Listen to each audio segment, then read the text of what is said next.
Now we move on, ladies and gentlemen, to the next panel session of the day on a fantastic topic, digital customer experience, redefining a customer-centric bank.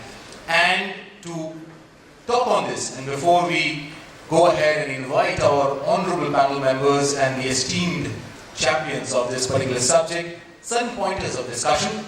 I would like to highlight to all of you how crucial are AI chatbots for personalized customer experience, how to create a delightful lending customer experience for embedded finance, innovative technology implementation in customer journey to cater to the changing needs of customers, and many more. And I'm not the right concerned person for that. I'm not even qualified for that. For that, I would now like to call on stage the honorable panel members in the order of sequence. So please help me welcome them with a big round of applause. Joining first is Mr. Subramanyam Iyer, Senior Vice President, Head Customer Experience, Consumer Bank India, DBS Bank. Subramanyam ji, welcome to the panel.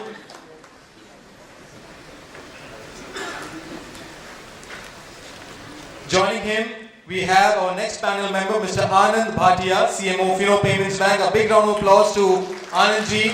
Anand ji, welcome to the panel and welcome to the dais. Joining them, we have Mr. Sandeep, Mathur, Chief Revenue Officer, Lentra. Sandeep ji, welcome to the panel and welcome to the dais. Yes, gentlemen, please take a seat. And joining them next, we have Mr. Kamlesh, Vora, EVP Customer Experience, Kotak, Mahindra Bank. A big round of applause for Kamlesh ji. Kamlesh ji, welcome to the dais and the panel.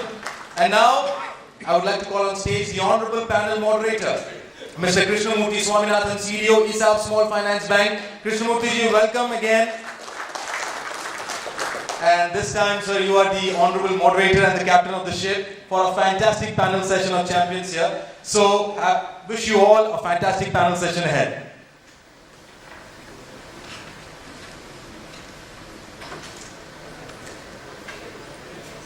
Good evening to all of you. So, very happy to moderate this session because we have the eminent panelists in this particular session. So, the topic that was being given, which Shailendra was talking about, the customer experience, digital customer experience, is a word really vibrating if you think to 1997 when Steve Jobs talked about it. You have to get to start with customer experience and work backwards to achieve towards technology if you really want to build a company of 8 billion, 10 billion. So that's true even today, and it will be true for future to come. Customer experience is such an important topic in today's world. Either it's a product, it's a service, it's a bank, it's a fintech, it's a manufacturing industry, whatever be, customer experience is the crux of everything. I hope everyone will agree, but still, we have a lot of things to talk about it. In customer experience, building a customer-centric bank, and when we do this, we also need to talk about that how the experience leaves an indelible mark in the minds of the customer.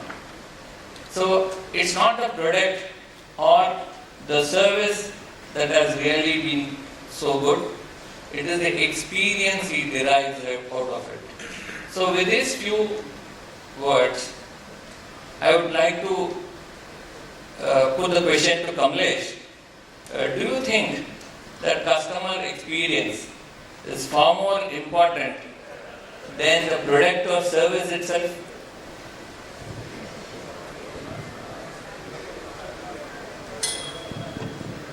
Seems more like a trick question. First of all, thank you for having me here on this panel with you. As always, trying to put up some trick questions. I think it's not a very simple answer, right? In my mind, I believe that the customer experience is a sum total of everything that the customer goes through as he consumes your product or service. It would be unfair to say that product or service doesn't matter, because ultimately the reason you buy a particular product is for the functionality that you're looking for. And if the core capabilities of the product don't really meet the expectations, the experience, no matter what you do, you might have a velvet, a red carpet, a welcome, and you might have the best of models served in that particular product. But if the product per se itself is not good, he might not really address. So in my mind, experience is not just about, is not something different. It's a combination of how do you, what's your product about, how do you deliver your product, how do you engage with him, and not just at one point in time, but over a lifespan. So it's not about experience of today. It's not like a thermometer temperature I take today. As to today I'm having a good experience with you, tomorrow having a bad experience. It's over a period of time, you sum total it to really feel and think about the brand. That's the way, for example, if you think about Apple, it's not about people who have only consumed Apple who talk great about Apple. People who have not even consumed Apple have heard about it and kind of are relating to the experience of their family or friends or neighbors to talk about that brand being good. So in my mind, that's how I would look at it. Sorry. Thank you, Kamlesh. Very insightful the way you put it across, and that too with a use case. So, if you think that whatever Kamlesh has provided those views, and Subbu would like to know that you might concur with them, but how to sort of implement such things so that the customer experience is at peak? How do we sort of implement it in a bank per se? Good afternoon, everyone. Absolutely wonderful to be here as part of this panel. Thank you all so much. Kamlesh, thanks for setting the context and leading the way. As I will completely agree with him. Everything goes hand in hand. Your product, your technology, what is it that you provide, your branch experience, across various channels, your products, your channels, people. Right? How is it that you deliver to the customer is the key. And what the customer experiences is what is defined as customer experience, right? So from that perspective, and coming to your question, with regards to how does an organization imbibe, how does it become part of the organization culture? So it is more common these days that you get to keep the customer in the center. Right. You think of the customer, do an outside-in kind of an approach, thinking from the customer's lens, and then trying to build your processes, your technology, and everything. The initial goal that you mentioned of keeping customer experience and then working backwards, that actually holds true. Right? How do you keep the customer in the center and think all your products and services and your experiences, your bots, everything from that matter. Keeping that is the crux, and once this becomes as part of your overall culture from the organization, right from the top, that then boils down to across all the business units, all the support units, everybody for the matter, right? Even a HR function or a supply chain function who may not directly speak to the end customer, but because of their processes, because of the delivery that they do, there is an impact that happens in the organization-wide process and ultimate delivery to the customer. And hence, if you put this entire thing across, I think the organization culture plays a big role, in terms of defining what it is for the organization as well as for the customer. Yeah, wonderful. Actually, this building an organizational culture to excel in customer experience, the thought itself is a good thing. In fact, because everybody orders, everybody brings out a product, service. The moment A person brings or an institution A brings it, then B copies it or much more betters it. So the competition goes on. But the experience someone gives by inculcating an organizational culture, that cannot be copied. So there's a famous case of what they say as Toyota and General Motors bringing cars out of the same assembly. But they couldn't really, this is what they say. And for the banks also it is quite reasonably agreed that banks also have to give such customer centricity at peak of its mind so that things get better and better. Yeah. So does this mean that the product or service quality can be little lesser and try to keep the sort of experience level much high, and will that work, Anand? Thanks so much, sir. As Kamlesh said, it all has to balance out. It's not really a or kind of a situation anymore. Today, the consumer is increasingly demanding, and the folks in this room, all of us are very, very demanding consumers, right? It's very difficult for businesses to make money off us. But even if I look at it, the consumers whom I service, I always talk about, this guy in the middle of nowhere in Darbhanga who sells chai at a bus stop. That's the kind of consumer whom I service. And that consumer is incredibly demanding. Because today, every consumer across has figured that I want everything at the right price, in the right speed, at the right time. So one really, really has to balance it out. And when that balance is right, that's when the experience is right? Because when the person interacts with anything, and a financial product is vapor, right? It's an experience at the end of the day. In fact, a lot of banks even struggle to define what a financial product is. Is an ATM a product or is it a service? So, these are the existential questions that have been there in banking. So, given all this, one really, really has to walk a fine balance, create something which makes sense to the end consumer, so that the person just gets it, has to comprehend it. Give him a process that is easy to follow, and very, very importantly, if something goes wrong, and that's really the moment of truth, right? Getting through on an IBR can be, as the joke goes, right? How to tell a bank that there's a bomb in the premises? If you call the IBR, finished, you'll never really, get to it, right? So, given these kind of situations, and even with all the automation that comes in, it just has to balance it out, keeping in mind at the end there is a consumer, and the consumer may not necessarily be the most tech-savvy person. As somebody said, right? The consumer is your mom, so you've got to plan accordingly. Thank you for the humor-laced reply also. Very insightful, I would say. Yeah. And I also have one question before me, like it comes to my mind, Sandeep, that in front of expectations of the customer, there is a significant change. Okay. So we have started, I think, servicing customers of millennials and the next set also. So how do you think that the customer experience can be a significant change on this front, on the customer expectations?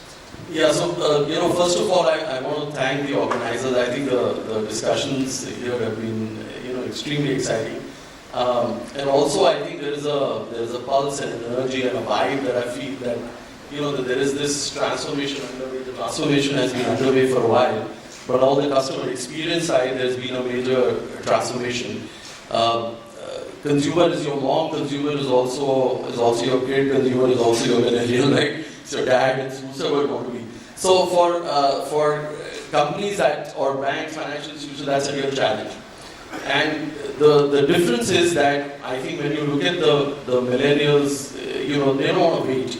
And so a classic example is I went to my banker and my son had just started work and I said he wants to open a securities account and a mutual fund account. And by the time the banker came with the forms, my son had already opened his account. And so those guys are not going to wait. And we work on literally hyper-second responses, right? So we are a lending solutions provider. We see it in the lending, or the consumer lending space, that if you've not made a decision, a go-no-go decision in 5 seconds, consumers already moved on. So you have to cater to those sorts of things, and that's why we are API-led, native. So you have to adopt technology to be able to cater to that. And then you also have to adopt technology to ensure that people who don't necessarily understand technology, you're not leaving them behind. You're still serving those customers using assisted systems or systems that they are more familiar with. But still making the right decisions, still being able to attract those customers to work with you. You can't choose. Right now we have a 50-50 split, perhaps it'll become more on the millennial side in the future, but so you have to take all of these things along. Yeah? Yeah, that's what I was about to say. So, because I know Kamlesh has some more points on that because we had a small thing. No, I absolutely relate to what he mentioned. Millennials today don't have any patience to wait. But I want to just add one more thing that, while we spoke about it, there are just 3 layers of experience that you must remember. The first layer is a functional layer. If your product does not really functionally meet the expectations, you're out. You're just out, no matter what you do. Having done that, because that's table stakes, you've got to have the basics in place. The second one is how easy is your product accessible? How easy is it for you to buy your product, get service about your product, reached a particular brand, so it's about ease. And I saw somewhere, I just joined the session late, Nugent was talking about what they are doing to help the financial industry to kind of address that with their technology solutions. So ease is the second layer. The third layer is an emotional layer. Now, the millennials today are exploring about the functionality by going through the net. They are absolutely aware, informed. It's the piece about ease which they are very, very picky about. If it is not as easy as I can access my Spotify account, download my Spotify account in Star Mode, it's not as easy as what I can do on my Insta, it's not worth it. That's the kind of comparison, that's the kind of benchmark that they look at. Their patience levels are low. The other one is very important for us as bankers or as financial institutions or marketers is that loyalty is difficult. They are not really here saying that because you do this for me, I'm going to stick with you.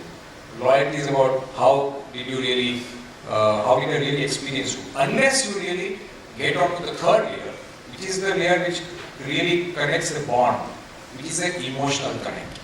How do I really get to that piece? And a combination of all these three is the experience that you're talking about building.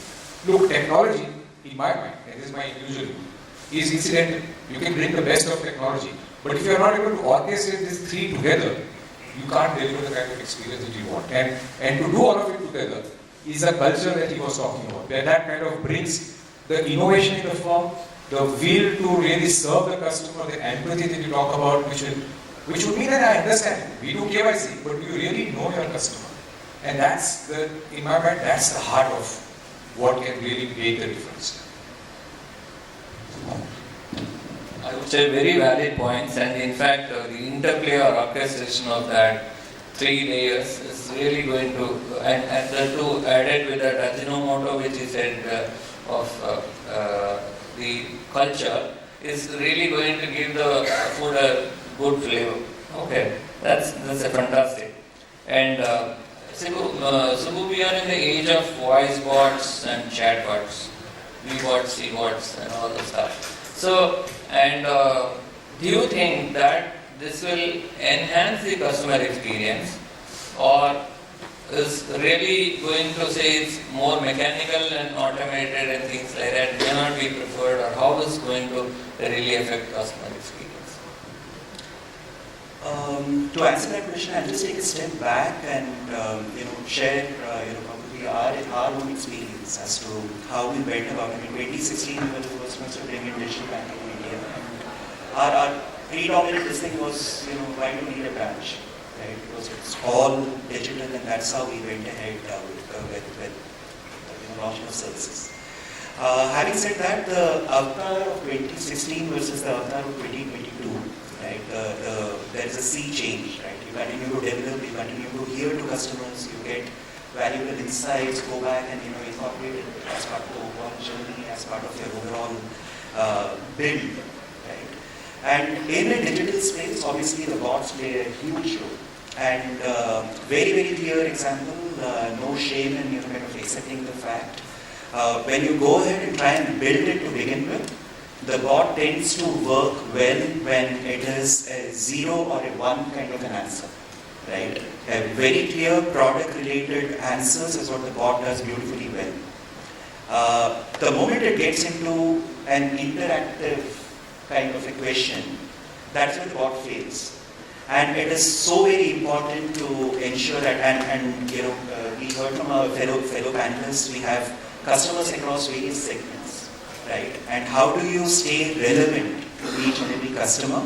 Each and every segment is extremely, extremely important. Out there, so how do you make the bot intelligent? How do you, continue to add value to the bot? How do you go back and hear to customers what is it that they expect? If you want to input garbage, that is exactly what you will get as an output, and that will then slowly lose its relevance. And as Kamlesh said with regard, it's this thing of instant gratification these days, right? I am facing some issue, I need a solution through the bot, through my RM, through the branch or whatsoever it is. But how do I continue to build upon this as a use case? And there is nothing known as perfect at this point in time, right? You continue to build, you continue to make it better, and you continue to make it relevant from the customer standpoint. Very insightful. Thank you very much, Subbu. Whenever we get a customer at the right moment of time and you satisfy him with whatever product functions, either functions, emotions, etc. And you get the customer the right channel, right moment, etc. But do you think, Sandeep, this customer analytics or data analytics and customer data analytics would really help in improving customer experience, and to what extent do you think that it can really increase the customer satisfactions? Yeah, so analytics plays a huge role because analytics sort of tells you where the customer lives.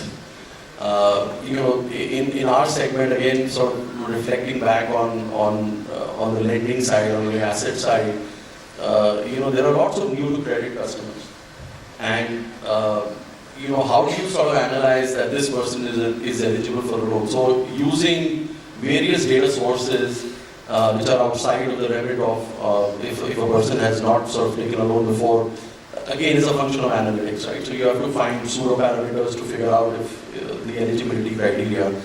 The other extension is that most of the lending now and financial institutions are looking at sort of efficiency of acquiring customers. And so everybody's looking for these embedded journeys, right? And doing those embedded journeys, analytics again plays a very, very big role, right? Because you're trying to do invoice discounting, you're trying to do all of that. How do you do those things if you're not embedded into the life cycle? Again, back to sort of analytics. Your scorecards have a huge function to play, again, from eligibility and all of those criteria. Again, analytics plays a huge role. So, or if you want to figure out that this customer bought this product from me today, in 6 months' time there will be a renewal. How do you do those things, right? So analytics plays a major role, and I think reflecting back on some of the panelists and team members have said that it's not just that one experience of that customer, it's the continuous experience. The continuous experience will only come from you having great insight into that customer, having a series of analytics, and then deriving intelligence on top of it. And that's why one of the things we did was we actually acquired a data company because we realized we had petabytes of data. And now is the time to sort of start demonstrating the value on that. And you can only demonstrate value if you can analyze their data, create personas, and further on go to n equals 1. The holy grail of sort of marketing, and the better people here who can respond to that. But try and get to that point where you're positioning the right sort of products to the right sort of customers at the right time, right? And so, of course, analytics plays a very, very huge role, and we take it very seriously. I just want to end on a comment, right? One of the things that we take our business very seriously is also because when you lend to somebody, you're meeting an aspiration of that individual. And so in a small town or whatever, and if you're making a bad decision, it's affecting the life of that individual and that entire family, which you could have transformed. And so it's really, really critical that you get these pieces right. Otherwise, what are their options? Go to the local, loan sharks and borrow at 10,000% rate of interest, right? Which are all. So the government is doing a lot. And now it's really up to us as providers and as financial institutions to sort of walk the talk. There are enough APIs, enough data available out there, I feel now, with AA, Open, lots of things happening. But you've got to start thinking about analytics in a very serious way, embedded internally, and it's not that we have to do it. This is not like hame karna hai, hum karenge. This is happening, right? As we speak, this is happening in a number of use cases with customers that I'll be happy to share at some point in time. Thank you, Sandeep. Subbu, you want to add some points? Yeah, I just wanted to build upon and add just a couple of more points on the same space. Over a period of time, because of the digital revolution, we have now immense amount of data, right? And as organizations, typically the sources of data that come in is from multiple layers, multiple modes.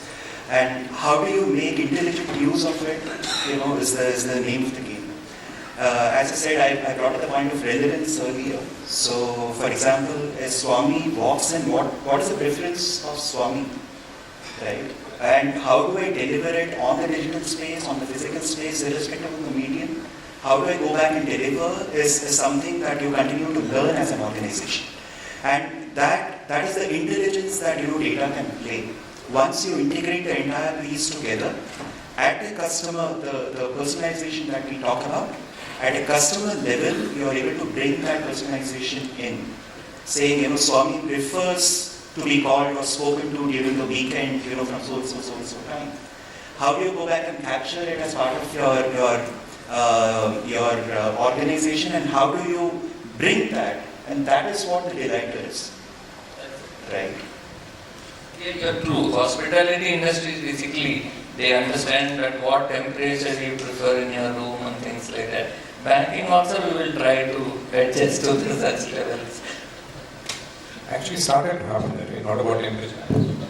But actually it goes that way, right? I mean, interest rates are variable at times in loans, or for that matter, when do you want to communicate, or what will work. That kind of customization has started.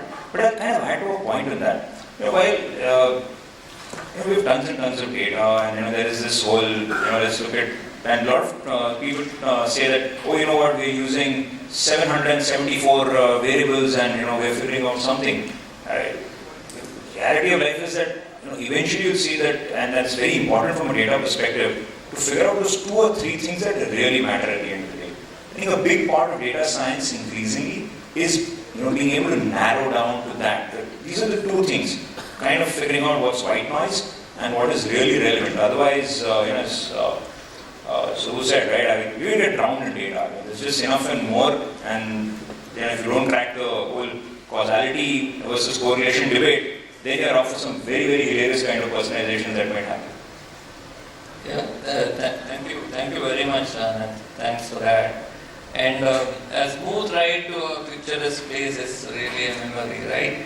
So, how do you think that when you have to hop off on various channels to reach a particular place, and how do you think omni-channel experience and the customer has to undertake? How would be the experience be, and how to improve that if we have to do? Very big question. I'll try to keep it simple. The human beings are a social animal, and we like to interact with people. And when you interact with people, like I spoke to you today, and I said something, and I come back to you again tomorrow, and I speak, the belief is that you have a recollection of what we spoke yesterday, and therefore my discussion is continuing from what we spoke yesterday, and thereafter the entire conversation starts. Human mind is wired to receive such kind of responses. He is not wired, and therefore any experience which he gets where I have to reiterate or repeat my questions again, and I have to get an answer again and start fresh, is something which is like a pain. Okay? So while functionally, if I reach a call center and I ask a question today and I get an answer, but if I have to call up again tomorrow and start afresh, it's not an ease. The experience therefore goes down because, I just spoke about all this yesterday. It happens to us. Yeah, you reach out, you spoke about a problem, like I said, I have to transfer you to somebody else. You reach out to that person, he says, Acha, tell me what happened. And you now have to speak to him on the same thing again. Now, while you have not really jumped channels, you are the same channel of call center, but you jump 3 people. Hospitals also face it. But you will realize that in hospitals, what they have done to ensure this, for example, when they do the shift change, the nursing staff changes and the doctor on duty changes. You will invariably notice that if you have been a hospital patient, I hope not, but if you have or your near and dear ones have been and you've been there in the hospital, you will notice that the next duty RMO and the nursing staff will pay a visit jointly. And what he does is he hands over the patient to the next person. He's reading out the prescription, he's reading out the situation, he's saying that this is what it is. He talks to you nicely and he just pats you and says all is well, with a big smile, and he goes away. And here you see a next guy. He's a new RMO. He's not going to ask you, Haji, kya hua aapko? Because that case paper is in front of him, he is able to read and connect. The question therefore is, this is what human minds are looking for. How is banking or any other product category any different? The experience that he is expecting when he goes to, and to add to it, Today is particularly the Gen Zs and the millennials are all of us actually now, are used to seeing that if I start a journey on Amazon, I mean, I watched a particular episode or a particular serial on my home theater system at home, and I liked it, but I only could finish part of that episode or part of that movie. And I now want to take that forward on my travel. I'm traveling in Mumbai, train travel is a huge thing, even if you're traveling in a bus or an Uber nowadays, it's a 1 hour drive to your office, more or less invariably. What do I do? I can just pick up my phone, connect my earplugs, and I'm continuing the same serial. He can go back and do the same thing with almost every other product that he's thinking about. And he's asking the same question, why can't I do that with banking? So that's the expectation that the customers have today. Now, are we up for it? Are we capable of doing it? I think the banks have a lot of legacy systems, and therefore, while the change is underway, it is taking some time. But I can only assure you, Swami, that the banking as a category is realizing that how can I allow a consumer to start a journey at some place and take it to the next. Mobile and net banking is one simple example. While it's a digital channel, but they are two separate touch points to say in that sense. But the journey is started. That's what I would say. Well, thank you very much. That's nice. Subbu, you want to add anything on the omni-channel perspective? Especially, see, in some, I would again take a case of a hotel here because customer banks you people speak about. So, if I can complain about my AC not working to a janitor, so that's the type of window. You can take any channels to get things done. That's going to be the extreme good customer experience. So, on what do you think about omni-channels? So I'll actually pick up from where I left earlier. It is so very important to integrate all the channels, right? And that is what helps deliver the omni-channel experience to the customer. And just picking up from what Kamlesh said, it's so very important, right? What is the expectation of the customer, irrespective of the mode or the media where the customer has reached out to? Leave the convenience to the customer. You don't go back and force upon saying, "Nee, sir, kal aap branch mein aaye the, aapko idhar hi aana padega," and there is the RM who will handle you, right? So let the customer choose. So how do you go ahead and build that? Is when you bring in that integration as part of the various different channels. Today we have social media, which is one of the biggest kind of channels, and the negative word of mouth, it spreads like wildfire. There is one complaint that you put in on the social media, you need to the response unit that you need to build up is it has to be instant. It has to be kind of instant. Take the customer offline, speak to the customer, respond, address, and then go back and ensure that the customer is taken care. Whereas in our case, for example, we acquired Expert Bank, right? Predominantly in the southern part of India.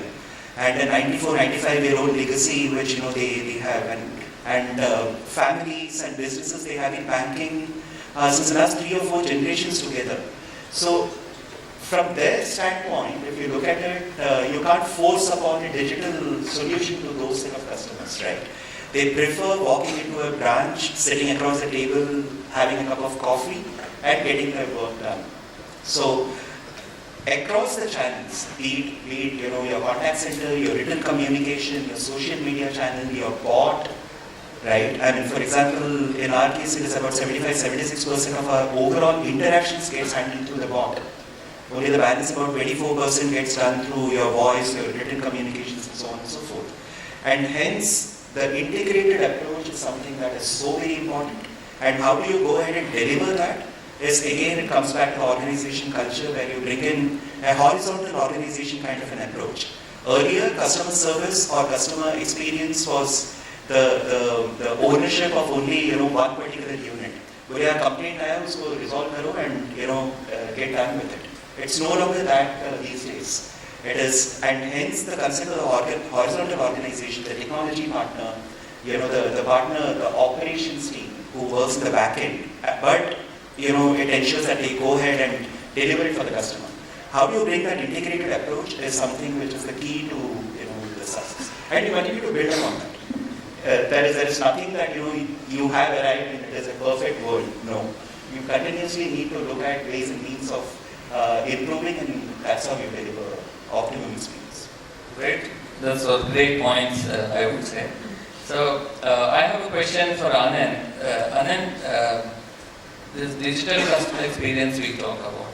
So what if such things are given in branch premises also, brick and mortar? And say I'm not open on 24/7, so my business hours is say 9 to 4 or 9 to 5, and after that the customers can come there also, and so even if they misses the business hours, they don't have to worry.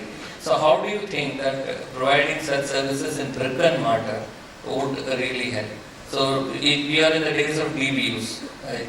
Recent circulars and things like that. So what do you think that will this customer experience be very high? I think that's a very, very good question. And again, it boils down to who is this consumer you are servicing. Yes, there will always be this segment of consumers who very, very legitimately will need this kind of support in a brick and mortar kind of an ecosystem. And I draw a parallel. When you often go out and talk to these consumers, whether it's rural or some part urban, why do you come physically to a bank branch when you could just do this digitally, or you can do it on your own, etc. And we started picking up a very interesting insight. They said, look, my reason of coming to you is that you are my extra pair of eyes. That if you are there, you are eyeballing what I am doing, I know nothing can go wrong. If something goes wrong in a banking transaction, it's incredibly painful, right? I mean, the only thing more painful than that is visiting a dentist. The reality of banking. I mean, I've been a banker for 4.5 years now, and I would attest to that. So, given that kind of reality, that somewhere is the brick and mortar starts serving a purpose. One, of course, it's a trust point, because at the end of the day, the consumer, somewhere in the back of his mind, is wondering, whose neck do I catch? So, one, it serves that purpose. Secondly, there are issues where there is a certain kind of discussion to happen. It's something that consumers don't comprehend, and which will happen, right? I mean, honestly, if all of us had our health insurance policy, we won't buy health insurance, right? So, or take a loan for that matter. So, given all these things, the brick and mortar today is going to play a role. That it has a role. Now, the call is that of the brand to say, okay, do I invest in a lot of brick and mortar and treat it in this particular way, or do I decentralize it through other means? It's really a call. But in this day and age of a lot of digitalization, depending on the business line or the consumer segment, there is a role for this structure. So wouldn't really write it off at any point. So in that, Sandeep wants to add up some points. Yeah, I just wanted to add to that. So I think a lot of times when you sort of think of a digital end-to-end journey, and we also talk to customers about that, we realize that not all journeys are necessarily all digital, right? So you still live in this sort of phygital world, right? So physical and a digital world. And therefore you should have asynchronous processes which are also running, right? So nothing should stop because something didn't happen. Have asynchronous processes and also allow for various other multimodal tools to be allowed inside to input that information, right? So nothing can stop because, hey, you have to do this or you're... It's a very irritating experience when somebody says, but only come to me through this route. And customers will abandon you at that point in time. And maybe there are people who are still sort of coming into the banking system, so you still have a choice. But believe me, 2 years from now, that's not going to happen with some of the people on the dais who are sort of changing the game. So I think you will have to allow for customers to engage with you the way they want to engage and do it in asynchronous mode, synchronous mode. You want to allow for all those things to happen. That actually brings me, I think, Kamlesh should answer this specifically. So, meaning like, so is it too much of anything is a poison? So, is it too much of digitalization or too much of interactions? Do you think that there should be a balance, human interaction or human-like interactions, and how far this is balanced? How much we should look at this balance as? Too much of anything is bad, right? I think he answered it right. He said that ultimately, it is a customer. You need to empower the customer to decide how he wants to interact with us. If he is comfortable to interact in the physical world, I need to be available for him in the physical world. If he wishes to interact with me in the digital world, I need to be able to interact in the digital world. And at some stage, and therefore all capabilities that I have, that's the aspiration number one, that whatever I can do on the physical world, I should be able to do on the digital world, and vice versa. there are certain, in the financial services, there are certain things that we don't permit a customer to do on a digital world still. There could be some pieces of security that we still are grappling with, while there are authentication mechanisms, we still see some kind of a fraud that do happen. So for example, if I want to change a mobile number, I will insist that you come to my bank branch. I want you to come and do it physically there itself. So hopefully over a period of time we find some tech solutions to work that around as well. But having said that, the premise is that allow customer, empower him to do what he wishes to do at a channel of his choice. And as phase 2 should be allow him to be able, if he wants to do part here and part there, that should be the capabilities that you allow him to do. Too much of everything is bad. Having said that, physical world has a lot of positives. The physical world, where when you are talking, when you are in front of the customer in the branch, you are able to do a connect. And look, having said whatever, customer is looking for empathy. Customer is looking for a touch and feel. He is looking for, do you really know me? And he wants to have that connect. He wants to sit down and have a chai. For example, a senior citizen. I talk about my father and I tell him that, look, you have an account in, so he has accounts in a PSU bank and also has an account in a private bank. He always loves to go to the PSU bank. And I ask him why so. He says because the branch manager has time to sit down with me and chat. So context becomes important. So one of the important things that we also have to remember that when we talk about building an experience, it is a context. Where I'm in a hurry, and the guy says, come and have a chai, it will come in 10 minutes. That same person, I might not really appreciate because the context is that I'm in a hurry. I need something now. So context determines how he will respond to you in a given situation. And therefore, abilities I mentioned, to be able to offer the customer channels of his choice becomes very critical. Yeah. I think building on this example that you gave, and this is a real life example, happened to visit this guy. This guy was in Jaunpur, and he would pride himself as saying, "Hum Jaunpur ke ATM." He was a cool guy, ran a little micro ATM service actually, it's a small handheld device. The guy did insane business, okay, and seriously insane. So when he asked him, why do you succeed? There were a couple of ATMs around, there were a few other service providers, but this guy was just sort of killing it. So he said, it's very simple. The guy used to open a shop early in the morning, used to be the last guy to shut shop, so people thought he was always open. But other than that, he did exactly the experience that he had, that whoever walked in, irrespective of who the guy was, the guy would greet him with a smile and ask him, how are you doing, is it good, and have a sip of water. And the consumer out there who's living a tough life would just simply love that. So this is a great way where technology was mixing with a physical process. He had the right technology to offer an error-free experience, but just the whole process of asking the consumer, are you okay? Are you doing good? A smile. That's it. Folks are abandoning those ATMs nearby and we're just happily coming to this guy and chatting. And it's not that he was, offering an air-conditioned experience or something. No. Just a sip of water and a hi, hello, and how do you do? And bingo, just go for the guy. Just one point, just to add up, on this. What all of us collectively as human race has realized after 2020, right? We have become a bit more empathetic. We have become a bit more. We have become a bit more humble. The empathy factor that Kamlesh brought in, I think we are understanding what empathy is, right? And we all are very good storytellers when it comes to good news to be passed on to anybody for the matter. How do you communicate effectively for a rejection, right? How do you say no to your mom or your parents? And if you adopt that kind of a lens and go back and do that, I think that works wonders. And as I said, post-COVID, we all have, especially the second wave, right? And what all of us, in this room, I'm sure each and everybody would have experienced something or other with their close ones. Anybody and everybody, right? So as organizations also, as well as there is a mindset change that has happened in the minds of the customers as well. All of us are consumers, right? For example, the Uber cancels this thing. you used to go back and, on social media go and, kind of raise a complaint or something of that kind, but you may just want to step back and then ask, kya hua? I mean, what is the reason why you cancelled the trip? That is the empathy, that's the, mindset change that has happened in the last 2 years. Anand, I have one more question for you because, quick question.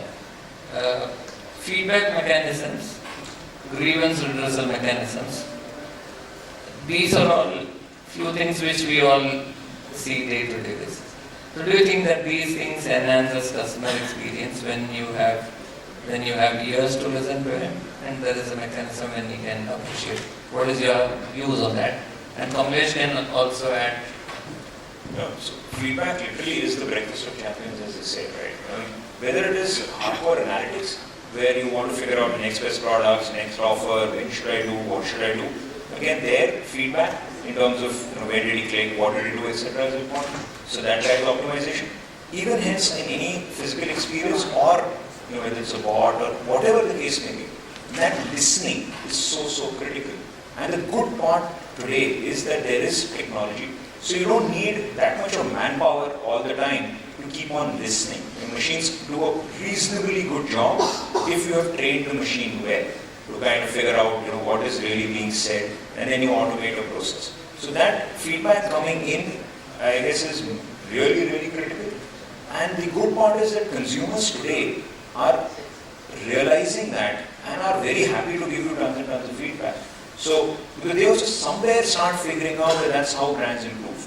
So it just creates a very nice symphony, for the want of a better word, wherein, and in fact, honestly, as a marketing guy, I love it when my consumer comes back and abuses me. Because that's when I know that's an opportunity, because that's when you know what's not working.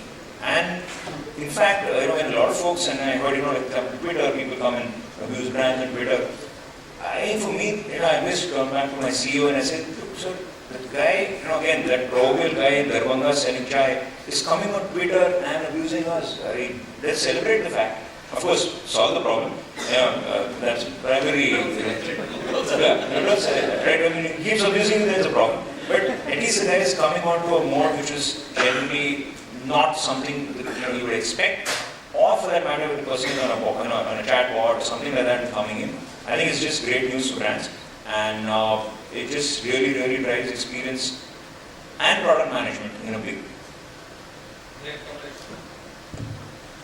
He's actually summed it up well, but just to add something more is that, at the bank we define customer services as taking action to add value for someone else. Now, if I'm getting a feedback, the key is that what do I do with that feedback? Do I just solve for that customer problem, or do I kind of look for and say that, what is this? Is it a structural refix that I need to do? Is there some policy or process that I need to refix or relook at the entire product category itself? Is there something new? Is an idea which has come? So I think feedback mechanisms are awesome, and they are like an oxygen for the organization to run. But for the customer, it's like when I'm talking to my daughter, and if I'm on my phone or my emails and she's talking to me, she comes and says, Dad, I want to talk to you. And I say, yeah, tell me. And I'm typing on my screen and saying, yeah, both my Instagram. And I've seen that what she does is just goes out the door. Says, why? You're not listening to me. So the important thing is for the customer to know, which is her in my case, that I, as a father, is actually all ears listening and I'm taking an action thereafter. Now, if she sees that there is a bias for action and the firm communicates back an action in some form, like if it's a marketing campaign that he was talking about, I get to know about the product idea, I've taken that, I've reached out to him and said, thank you very much, this idea was brilliant. I'm going to take it forward. But this gentleman in Darbhanga complained, I'm sorry you had this problem, I'm fixing it, but guess what? I also identified that these are the issues that so many other people like you possibly be fixing, and I'm fixing it. And I thank you for that. The minute you start doing that, your customer starts partnering in your growth. He is keen to give you feedback because you're going to act on it. And he loves it because he's seeing an appreciation for the feedback that he gave and action happening on it. And that's what a lot of us need to do, a lot more than what we possibly are doing today. We are doing, but we need to do a lot more of that, in my mind, Swami. Over to Subbu. Just a quick point here, building up on the voice of customer piece, extremely important. I mean, we, as I said, we have immense amount of data. How do you go back and acknowledge the closed looping mechanism with the customer? I mean, to make it simple for everybody, if it is a five-point scale, rating, 1, 2, 3, 1 and 2 being the lowest and 4 and 5 being the highest. You go back and thank the customer for a 4 and 5 rating, and 1, 2 and 3 you go back and establish contact with the customer, right? In terms of what the issue was, that is when, I mean, it is not free, right? Everybody is busy, it is not free. The feedback, he's taking pains and, making it heard, at the organization level. So we learned it over a period of time. Since the last about couple of years, it is a 100% closed looping mechanism that we have built in, and we have seen results. Customers now are open to being part of your panel, saying you're building a product, there's the use that I have. I'm happy to, kind of test and provide feedback. That is the power that, it has. Great. So I think we have got only 3 minutes left, and if there might be some questions, I think there was a lot of interactions happened here, and guys came with tons and tons of insights, I would say. So quickly, would like to take your one-liners, two-liners on customer experience. We will start from Sandeep. All right, so, if I can leave you with something, because early in the day we heard about, regulators have this and banks have this challenge and we have tech debt. We have moved a number of customers to the cloud. Customers, banking, financial institutions are on the cloud. Time to abandon your 20-year-old, 30-year-old systems and move. Liability is hard, very highly compliant. Assets is easy. Start moving right now because people are already moved on to those platforms. Biggest private sector banks, biggest public sector banks are doing it. So if you're not there, you won't have the competitive advantage and you won't be around to service your customers. So that would be my message. It's time to act. And there are already people who have acted on it and moved. You want us to pitch our company or what we learned from the session?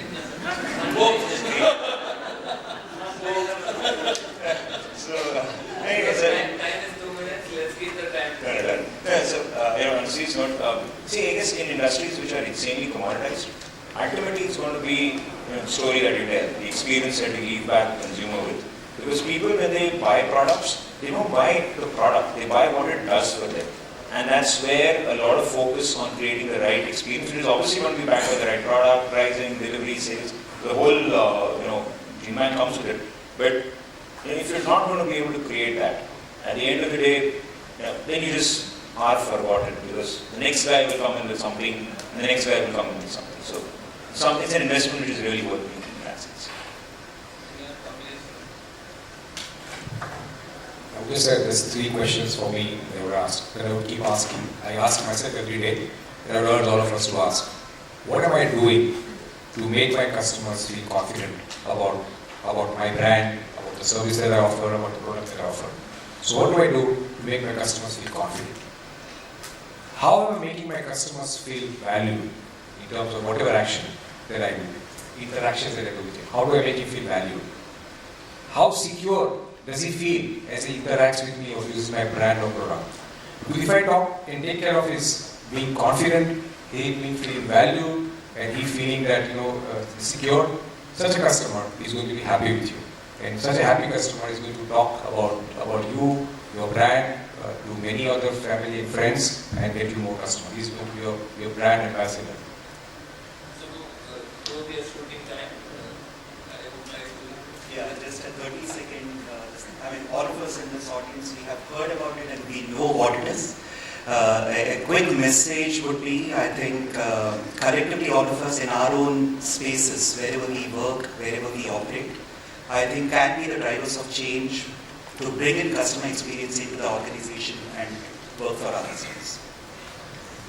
Thank you all. If there are any questions, can we short to the concert panelists? You can name them all. Thank you so much, Swaminathan ji. Thank you so much, honorable panels. We can take our question. I think we have a question from the gentleman in the front. So kindly do introduce yourself, your organization, and direct the question to the individual panel member. Sure. Good afternoon, everyone. My name is Pankaj Sharma. I'm from Lentra. Well, first of all, I'm really compelled to congratulate the entire panel. This was such an engaging discussion, laced with humor and wonderful wit. Such a refreshing change, actually, because we sat through several panel discussions this morning, but this one really stands out because of the examples that were shared, use cases, and also amazing humor. So thank you so much for that. My question is specifically for Kamlesh. Kamlesh, I just want to understand, because we're talking about customer experience over here, CX over here, and everything is going digital as far as banking is concerned. A lot of customer interactions and originations happen through internet online, where you have to do a lot of customer verification. There are a lot of APIs that get triggered. While doing all of that, it is also very important to ensure that the online journey is very sweet and short and very quick.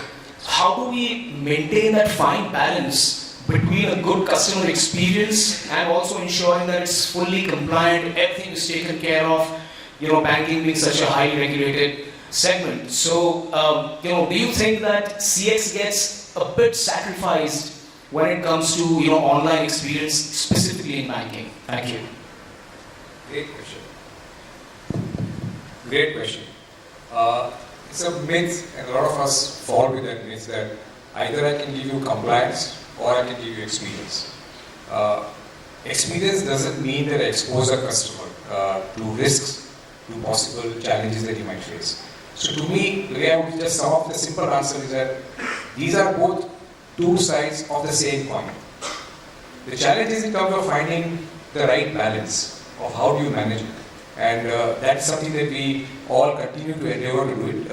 If you possibly come and have a discussion with us separately offline, I'll talk to you as to what we are doing with our 811 journey and how have we managed to make that product super slick. You can actually download the account and open it in under 5 minutes, and you will get your video KYC conversations, and your account will be KYC compliant as well. So there are methods, there are approaches.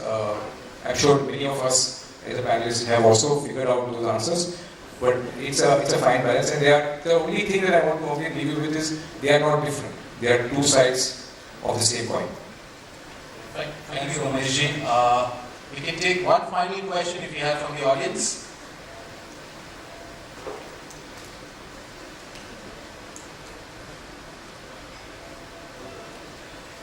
All right, I think the panel answered most of the questions itself.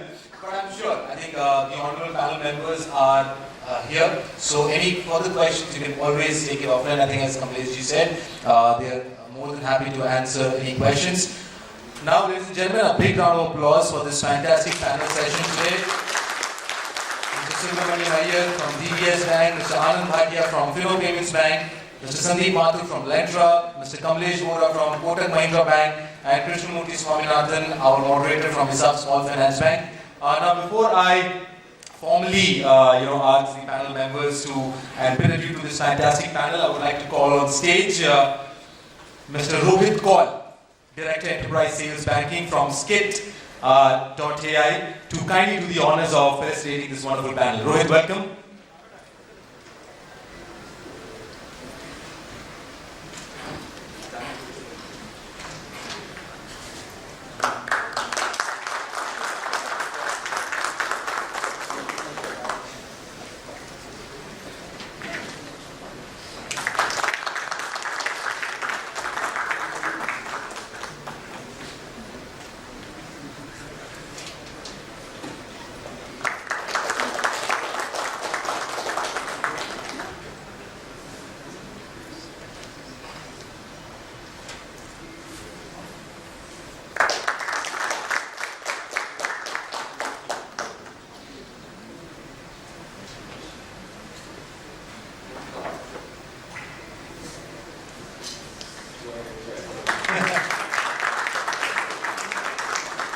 I would request the honorable panel to kindly pose for a joint photograph with Rohit. Rohit, please join them.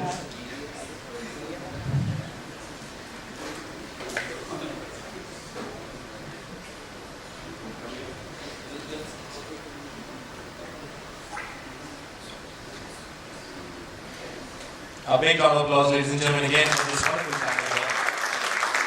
Subramanyam Iyer from DBS, Anand Bhatia from Fino Payments Bank, Sandeep Mathur from Lentra, Kamlesh Vora from Kotak Mahindra Bank, and krishnamoorthy swaminathan from ESAF Small Finance Bank. Thank you so much, honorable panel members. It was indeed a pleasure having you. Thank you so much, Swaminathan ji, for wonderfully moderating the panel. And thank you, Rohit, for doing the honors. Really appreciate it. Thank you so much.